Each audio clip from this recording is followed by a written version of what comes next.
My name is Tana Kingi, and this is our safe space to talk true crime while I do my makeup at the same time, with new videos every Tuesday. Warning, viewer discretion is advised.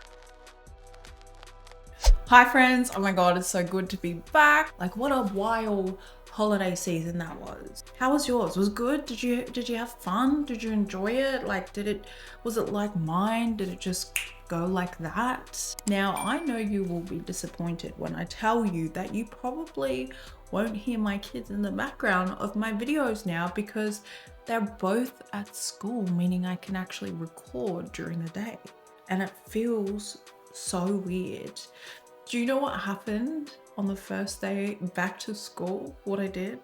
So I dropped the kids in school, right? Cool. Yep, done. Then I walked back to my car and I got in, and as I put my seatbelt on, I went to go and, hey, do you got... Yeah, there was nobody there. I felt crazy for a second, and anyone who was watching me get into my car and start talking to an empty back seat, it was like one of those weird TikToks. Now, this story is one of those ones that will make you go, huh? Did that really happen? Did that really happen? Before we get started, please don't forget to hit that like and sub button if you haven't already. It just helps this community to grow right here on YouTube. Now, with that out of the way, as always, the products that I'll be using will be in the description below. Man, it feels so good to be back. So good to be back. I might fumble a few things. So we're going to Brisbane in 1989. A gruesome discovery shocks the quiet streets, right? So a man's body was brutally beaten and left for dead. But this isn't your typical murder case. As we unravel this twisted story, we're going to learn about four women who turned a night out into a deadly hunt. In this video, we're going to break down the events leading up to that fateful night and explore the shocking aftermath. And then we're going to dive into the dark moments behind this unthinkable crime. So this true crime story is so freaking bizarre, you'll have to keep reminding yourself that it actually happened. Back in October 1989, Brisbane was about to wake up to a discovery that would shock the city to its core. A group of rowers are out there on the Brisbane River going about their rowing business. Everything seems normal, but then one of the rowers spots something that makes them do the old, double take. Huh? What? What's that? What's that? Because, this thing that they're seeing, it's just so out of place, but they can't exactly make out what it is. As they get closer, their worst fears are confirmed. It's a body, okay? It's a body. A man's body who's almost completely naked except for his socks. Also, we spent the entire day the other day at the beach and we all got so burnt, like even with sunscreen. So if you see dry skin, I'm drier than the Sahara Desert right now, my sister. Bear with me if I look a little creasy, if I look a little Sahari, if I look a little dry. You know why. Okay, now the police, they arrive on the scene and then things get even weirder. They identify the victim as Edward Baldock, a 47-year-old council worker and a father of four. But here's the strange part. Edward's clothes are neatly folded nearby. I mean, what kind of killer takes the time to do something like this? And then the cops make another discovery. There's a bank card tucked away in Edward's shoe, but it doesn't belong to Edward. It belongs to someone with the initials TW. Now, it didn't take long for police to discover that the card belonged to a woman named Tracey Wigginton. But how did her bank card end up in the shoe of a murdered man? These questions would lead the police down a dark and twisted path, uncovering a story that shook the Brisbane community. Tracey Wigginton wasn't your average person. She was born in 1965. She grew up in a world of trauma, instability, and her childhood was marked by violence and abuse, with a father known for his brutal temper. Sadly, Tracey herself became a victim of sexual abuse at a young age. Now, as she gets older, her behavior became more and more erratic. She claimed to have supernatural powers, like communicating with animals and controlling the weather. Yeah, her mood swings were intense, going from calm to violent in seconds. Now, in her late teens, Tracey realized that she was attracted to women, but instead of finding acceptance, this seemed to fuel her darker tendencies. She began known in Brisbane's lesbian scene for her aggressive behavior and would end up in like hardcore club punch-ons. And then there were rumors. People whispered about Tracey's unusual taste. Some claimed that she had a thing for blood, and not just like a fascination, but a need to drink it, like some kind of real life vampire. And I know it sounds crazy, right? But Tracey didn't just talk about drinking blood. She actually did it. I mean, how does somebody go from a troubled childhood to becoming a so-called vampire killer? Sticking with the vampire theme, I reckon we're gonna go like reds and yeah. Do we? Yeah. Tracey wasn't your average 24-year-old. She was described as a 6-foot tall woman, over 200 pounds, with some seriously wild tattoos. We're talking about the Eye of Horus on her hand and even an image of Merlin the Magician. Tracey worked as a bouncer at a gay nightclub in Brisbane. But here's where it gets really weird, okay? So Tracey's friends, they said that there was something different about her. They claimed she never ate regular food, but instead they said she survived on blood, usually from animals. I know it sounds like something out of a vampire movie, right? But this was real life and it was about to get even crazier. Tracey genuinely believed that she needed blood to survive. It wasn't just a weird hobby or a phase. Her girlfriend even let Tracey drink her blood from her cuts on her arm. Talk about a unique way to show love, right? But animal blood wasn't enough for Tracey anymore. She was getting restless, looking for something more. In the weeks leading up to that fateful night we talked about earlier, Tracey had been sharpening knives. She'd been talking about wanting to take her blood drinking habits to the next level. And by next level, I mean full on human blood feast. At the nightclub, Tracey was in all black clothing. She wore a studded wristband. She wasn't just trying to look tough for her job. This was Tracey. She was tough. She was embracing the dark side, the edgy persona. I mean, you do you, boo-boo. If that's what you want to rock, then good for you. But there was method to her madness. See, Tracey's obsession with this darker side of life went deep. She was into the occult, drawing symbols, using animal blood, and collecting items associated with witchcraft. It's like she was living in her own personal horror movie. Except this was real life with real consequences. One thing about red eyeshadow and purple is it stains. So this is going to be fun later on when I take it all off. I'm going to have pink eye. Okay, this was definitely a look that needed more attitude, more pigment, more pigment. So why is Tracey called the lesbian vampire killer? Well, Tracey was openly gay in a time when it wasn't easy, especially in the 1980s Australia. She had this whole vampire-like obsession with blood, And we know she ended up killing someone. Put all that together and you've got yourself a nickname that sounds like it came straight out of a B-movie horror flick. How does someone end up believing they need to drink blood to survive? It's easy to look at Tracey and see a monster, but there's always more to the story.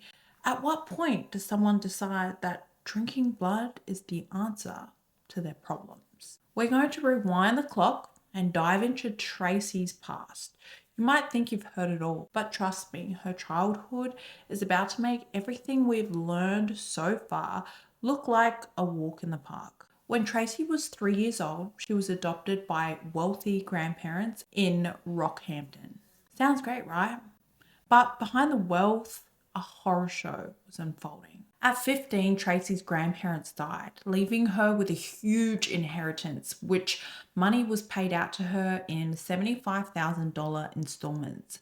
She spent it all on motorcycles and partying, trying to find some escape after years of abuse. But all that trauma was turning into something sinister inside her. After blowing through her inheritance, Tracey briefly lived with her mum, who rejected her sexuality, adding another layer of hurt.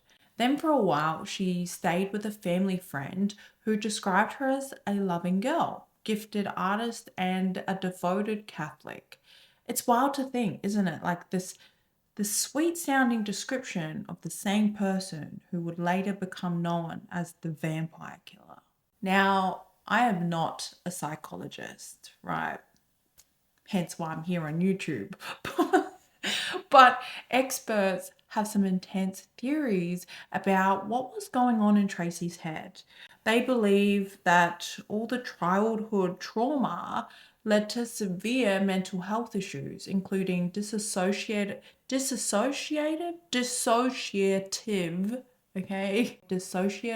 identity disorder and multiple personalities. Imagine your mind fracturing, creating different versions of yourself just to cope with the horror of your daily life. And some of these personalities, they were capable of some seriously dark stuff. The horrific abuse she endured as a child set the stage for the dark turn her life would take. See, cases like this remind us how childhood experiences can shape a person's entire life. It's a stark reminder of the importance of protecting children and providing support for those who've experienced trauma. But remember, while understanding the background is important, it doesn't justify the horrific actions that followed.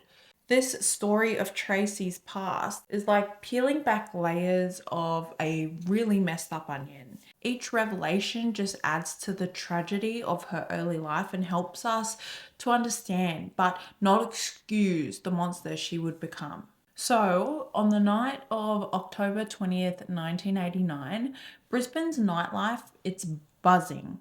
Among the partygoers, a group, Tracey Wigginton and her 3 friends, are out on the town. But they're not looking for a good time. They're on the hunt. The night kicks off at Club L'Amour's. The music's thumping, lights are flashing, but Tracey and her crew, they aren't here to dance. They're knocking back riccadonnas. Now, I'm not much of a drinker, so to actually pronounce these names are tricky, but they're knocking back riccadonna spumante. For Tracey, the booze isn't enough to satisfy her craving. Let me introduce you to Tracey's crew, right? So there's Lisa Peschesky, Tracey's girlfriend of just 2 weeks. Then there's Kim Jervis and Tracey Waugh, a couple who believe that Tracey has supernatural powers. Yeah, you heard that right. They think she can control the weather. Cuckoo. As the night wears on, Tracey drops a bombshell. She tells her friends that she needs to feed. Now, most people would think that she's talking about grabbing a late night snack, a gyros or some Maccas, but Tracey's got something else in mind. At around 11:30 p.m, they pile into Tracey's green Holden Commodore. Prince Bat Dance plays from the radio as they cruise the streets of Brisbane. Now, they're not looking for another club or an after party. These ladies are on a mission and it's about to get real dark. As they drive, their eyes scan the streets. They're searching for something specific, or should I say, someone. And that's when they spot him, Edward Baldock, a 47-year-old guy who's had a few too many drinks and is trying to catch a taxi home. Man, imagine that. You stumble out of a bar, you want to get home so you can go to bed because you feel like absolute trash, and then a car pulls up with a group of women who offer you a ride. Sounds like a stroke of luck, right? For Edward Baldock, it was anything but. So Tracey, she offers Edward a lift and he accepts. He climbs into the back seat completely oblivious to the danger he's in. As they drive, the alcohol and late hour start to take their toll and Edward falls asleep. But while Edward's sleeping it off, Tracey and her friends are wide awake and deadly focused. They drive to Orley Park, a quiet spot by the Brisbane River. It's the perfect place for what Tracey has planned, far from prying eyes and potential witnesses. I could smell blood on her breath. That's what Tracey's friend said after she came back to the car. Can you imagine? This case is about to get seriously messed up. I could smell the blood on her breath. So we know that Edward was drunk, right?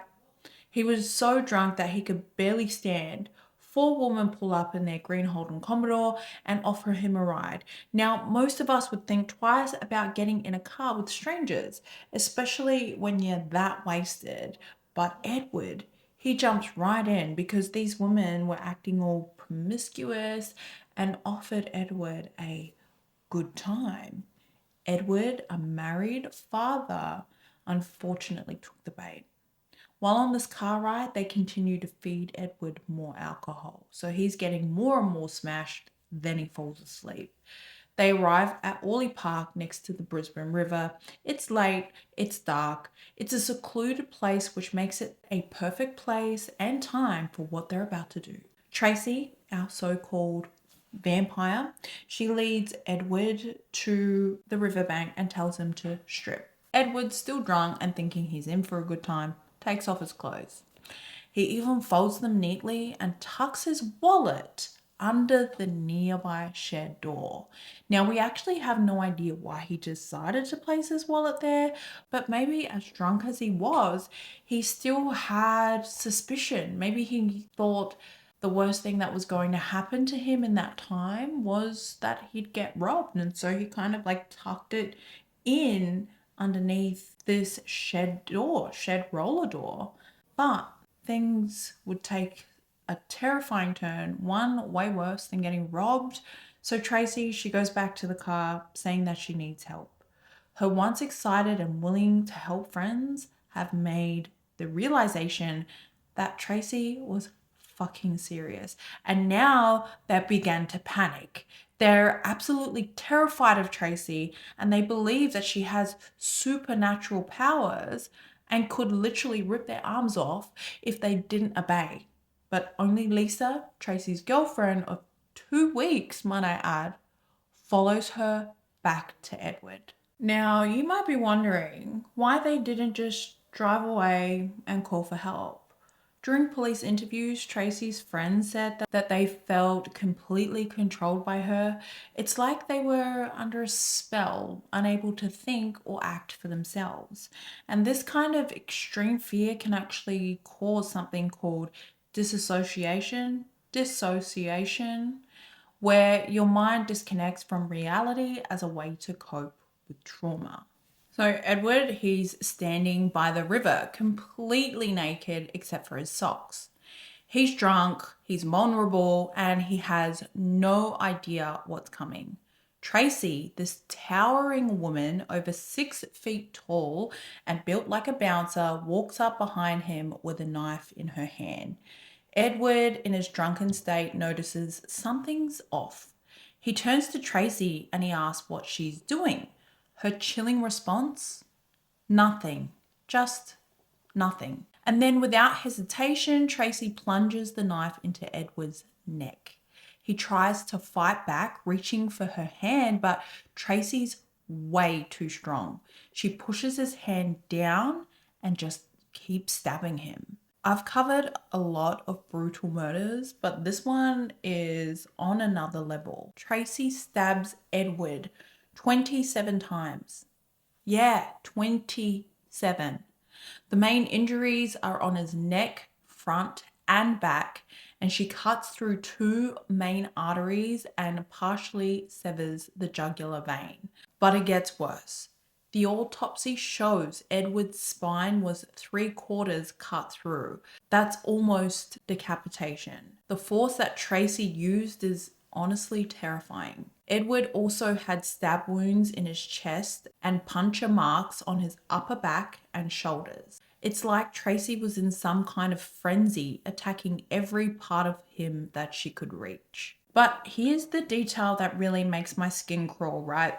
There was evidence that someone pushed their fingers into some of the stab wounds. It's beyond cruel and beyond human. Tracey wasn't just trying to kill Edward, she was trying to inflict as much pain as she possibly could. Tracey told the police exactly what happened. I walked around behind him, took out my knife, and he asked what I was doing. I said nothing and then stabbed him. He went to grab my hand. I pushed his hand down, withdrew the knife, and stabbed him in the side of his neck. It's so cold, so matter of fact, like she was describing how to make a sandwich, not brutally murdering someone. Now, what Tracey did next was almost worse. After stabbing Edward 27 times, after nearly cutting his head off, she sat down, lit a cigarette, and just watched him die. Can you imagine that scene? Edward bleeding out, probably in the most unimaginable pain, and there's Tracey just sitting there smoking a cigarette, watching the life drain out of him. Now, when Tracey got back to the car, her friend said that they could smell blood on her breath. It's like she wasn't content with just killing Edward. She had to consume a part of him also. The forensic analysis confirms how violent this attack was. The severity of the wounds, the near decapitation, it all paints a picture of an incredibly brutal assault. Now, let's talk about how this case really blew up. Remember the bank card in Edward's shoe? It led the police straight to Tracey Wigginton within hours. But here's the craziest part. At first, they couldn't believe a woman could do something so brutal. The first time she played it cool, claiming that she was at the park, but knew nothing about a murder. Classic denial, right?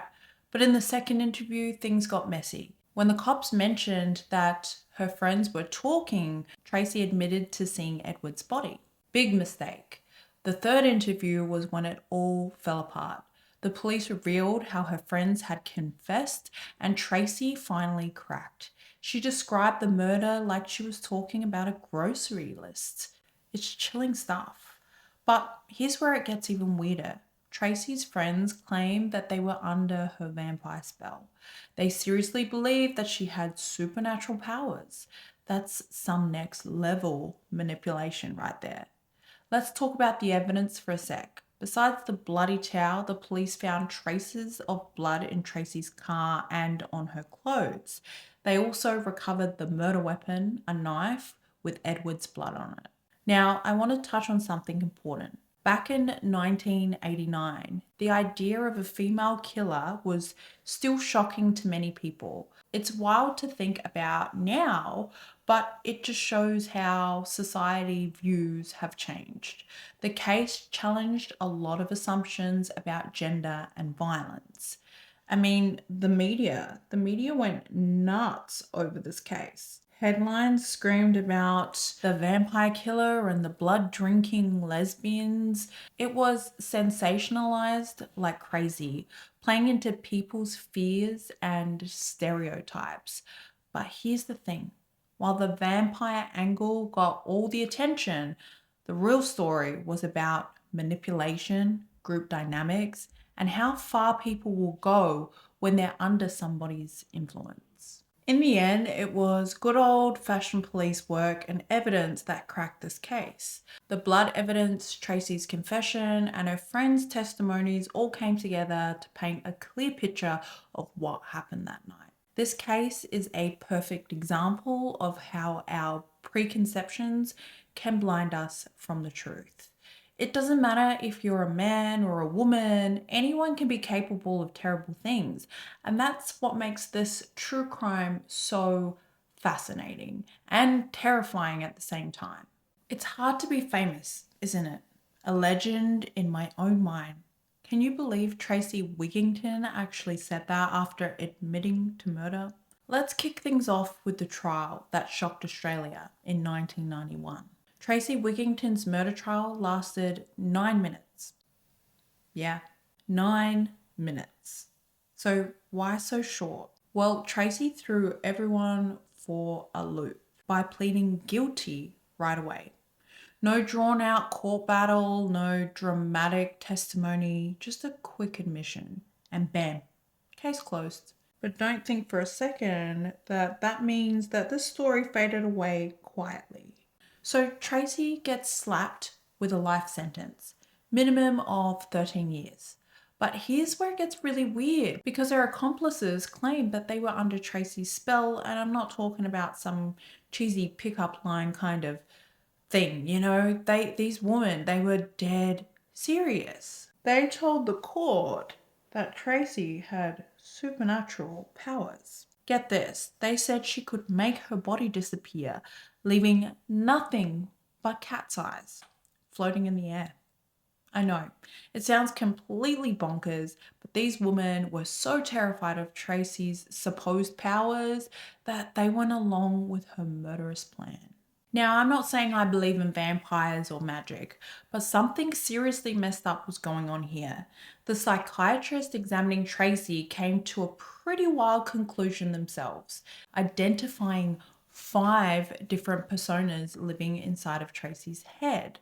One of these personalities was called Bobby, and let me tell you, okay, Bobby was not someone you'd want to meet in a dark alley. The psychiatrist described Bobby as frightening and brutal, and then there was Avril, who they believe was a reincarnation of Tracey's abusive grandmother.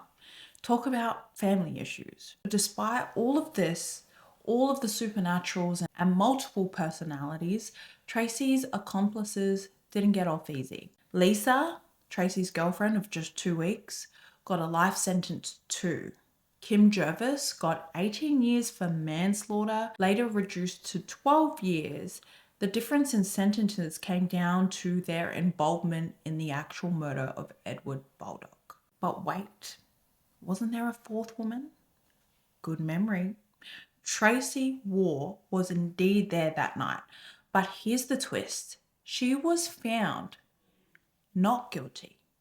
The court decided that she hadn't played any active role in the murder. Can you imagine watching your friends commit a horrific crime and then walking away free while they all go to prison? That's gotta mess with your head. Because Tracey's trial was so short, a lot of the details about the crime never came out in court. The public was left with more questions than answers. And you know how people love a good mystery? Tracey herself seemed to eat up the attention, making that outrageous statement about her being famous and a legend. The audacity of this woman, talking like she's some kind of celebrity after admitting to brutally murdering an innocent man. It's enough to make your blood boil. Tracey Wigginton's story took another wild turn in 2012 when she was released after 22 years in prison. The woman who brutally murdered Edward Baldock was now free. And at first, Tracey seemed to keep a low profile. She lived in a halfway house and attended regular counselling sessions as a part of her parole conditions. Experts on rehabilitation noted that this transition transition period is crucial for ex-offenders to reintegrate into society. But 7 years later, in 2019, Tracey made a shocking comeback on Facebook. She didn't use her real name though. Remember how the doctors described her with a multiple personality disorder? Well, she was posting under one of her alter ego's names. You'd think someone with her history would share cute cat videos or recipes on social media, but Tracey went into full-on creepy. Her Facebook page looked like something from a horror movie. She posted images of vampires, witches, and piles of skulls and bones. It's like she was reliving her vampire killer days online. But the creepiest part, one of her posts said, "Do not meddle in the affairs of dragons, for you are crunchy and good with ketchup." Who jokes about eating people after being convicted of murder? Tracey Wigginton, apparently. I absolutely hate a red lip, but I want it to be all cutesy and monochromatic. But I don't know. I think I just look like a fucking clown. Is it giving vampire? Is it giving grunge? Or is it giving $2 hooker? $2 hooker. Okay, I'm going to try and add some more colour to my cheeks. Maybe that's what's wrong. And if it still looks like Scheitenhausen, then we're taking it off. That's the beauty of makeup, guys. You mess up, you can take it off. That's looking a bit better. I think I just need more colour in my cheek. Now, people were not happy at all about Tracey's online presence. The police officers who investigated her case were really worried. They spoke out saying that Wigginton should go back to prison because of these disturbing posts. I mean, can you blame them? If I'd put away a self-proclaimed vampire killer, I wouldn't want to see her posting about eating people with ketchup. Edward Baldock's daughter, Tracey Baldock, spoke up, and her words were heartbreaking. She said Tracey Wigginton should have never been let out of prison. Imagine seeing your father's killer not only free, but making light of violence on social media. It's unthinkable. As of 2021, Tracey is reportedly living somewhere in southeast Queensland. She's on parole for life, which means she's supposed to be supervised, but that supervision doesn't seem to cover her social media activity. Detective Pat Clancy, who worked on the case, didn't hold back. He said that, "I wouldn't like her living next door to me. After everything that we've learned, can you blame him?" It's crazy how much has changed since Tracey's trial in 1991. Back then, the idea of a female killer was still shocking to some people. And now we're talking about a convicted murderer posting creepy memes on Facebook. This case has shaken up how we view female offenders in Australia, making us question our assumptions about violent crimes. It raises important questions about mental health, the justice system, and society's role in prevention. Anyways, thank you so much for hanging out with me today, sis. What do you think of this week's look? It's giving sunburn. It's giving $2 hooker. It's giving, I wouldn't wear this out in public, but it was fun. And it's going to look sick in photos. Just check out the thumbnail. It's giving vampire. It's giving vampire. We'll just leave it at that.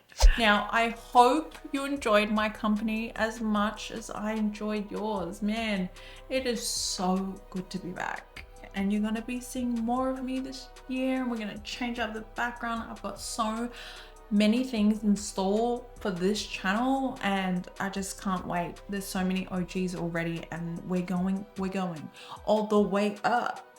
Yeah. If you like this video, please don't forget to hit the like button. And if you really liked it, maybe you could hit the subscribe button so we can hang out again. Well, that's all from me. But I'll See you next Tuesday. Have a safe and happy week. And remember, you take care out on them streets.